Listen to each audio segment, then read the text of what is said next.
Well, even though it is still in the early days of the outdoor track and field season here in the Dakotas, that's not stopped some of the region's top high school athletes from putting up impressive numbers, albeit in limited action.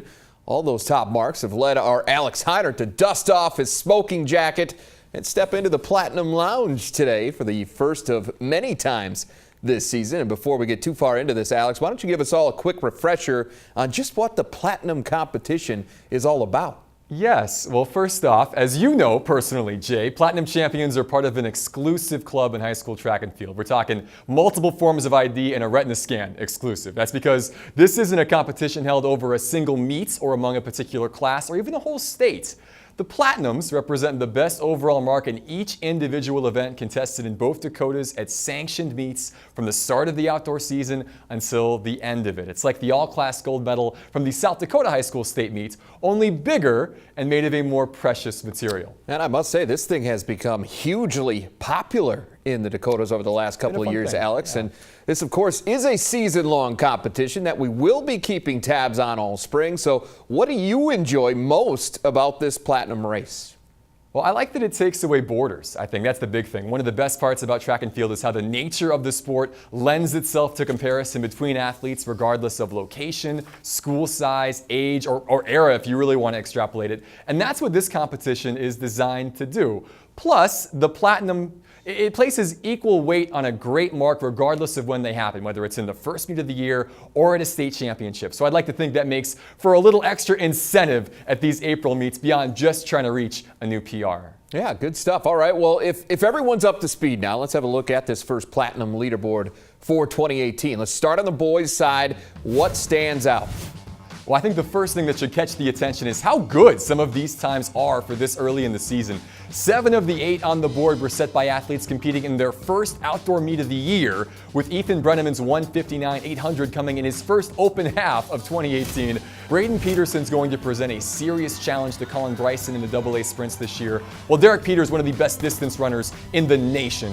The one surprise, probably Colin Schuler of Lincoln, who was a relay guy for the Patriots last year, but could find himself in the mix for an individual crown in the quarter this spring. Yeah, that's the thing about a lot of these names anymore. They're becoming pretty well known, and this Platinum deal has a lot to do with it. Let's check it on the boys' field now, Alex. 2 names here probably going to be dominating this list most of the season, if not all the season.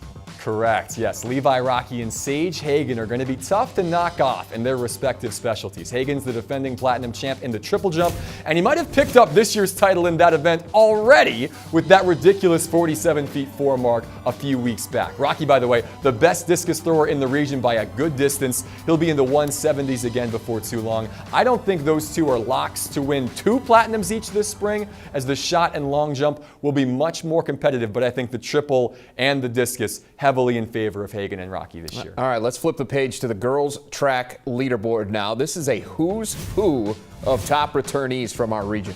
Yes, 0 surprises here. 7 of the 8 on this current list were individual state champions on the track last year in at least one event. So it's good to see some of the top kids in the region picking up right where they left off in 2017. The only returning Platinum champ of this group, though, is Elizabeth Schaefer, who's won the last 2 Platinums in the 300s, and she is still just a junior. All of those times will drop as the year goes on, but the names should stay relatively the same. All right, last but not least now, how about the girls' field? Well, outside of Jasmine Greer, this list is dominated by small school kids from the Black Hills. We've talked a lot about Shayla Howell already, but it bears mentioning she's the first in the 4-year history of the Platinums to top 5 different events at the same time. That's wild stuff. Shout out as well to Carolyn Groger of Lee Deadwood. She's the 2-time defending Class A pole vault champ, and she's only 3 inches off tying the Platinum record of 11 feet 9 inches already. She's well on her way for this early in the campaign. Last note on the Platinums for this week. Obviously, there's not much in terms of North Dakota participation at the moment. 27 of the 29 spots are currently occupied by athletes from the Rushmore states. But remember, North Dakota hasn't had any sanctioned meets inside their own borders yet, and that of course is going to change starting tomorrow. So don't expect the monopoly from South Dakota to continue all season long. I think we can all tell that the happy dance is going on for those track and field kids. I mean, it's been unreal for everybody, but particularly sports like that where they haven't gotten anything in, it's got to be frustrating. I know, and thankfully that's all coming to an end. I think this weekend, good things are going to start happening across the region. All right, Alex. Well, we are looking forward certainly to seeing how the Platinums shake out all season long. Thanks to you. And of course, if you can't tell that Alex Heinert loves him some track, you haven't been paying attention. All right, well, injuries to a number of returning players has meant extra reps for some of the young offensive linemen at South Dakota this spring. We'll get a progress report from Vermillion after this.